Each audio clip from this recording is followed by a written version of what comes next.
मी एक चारोळीचे वाचन करणार आहे. नातं टिकवण्यासाठी. नातं टिकवण्यासाठी भावना जपाव्या लागतात. नातं टिकवण्यासाठी भावना जपाव्या लागतात. दोषाकडे डोळेझाक करून सद्गुण पाहावे लागतात. चारोळी. आज मी एक चारोळीचे वाचन करणार आहे. नातं बहीण भावाचं. नातं बहीण भावाचं मायेच्या उभेनं विणलेलं.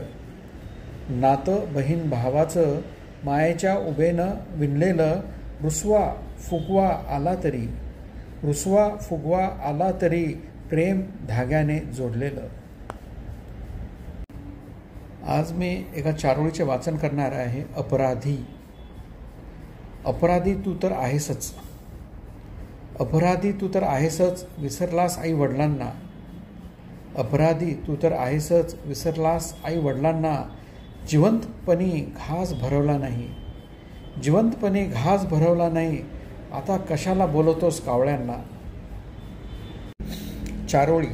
चारोळीमध्ये 4 ओळीमध्येच एक बोध दिला जातो. आज मी तुटला आधार या चारोळीचे वाचन करणार आहे. जरी तुटला आधार तरी सुटत नाही जगण्याची आशा. जरी तुटला आधार तरी सुटत नाही जगण्याची आशा. शोधात असतो पुन्हा नव्याने धडपड करीत नवीन आशा.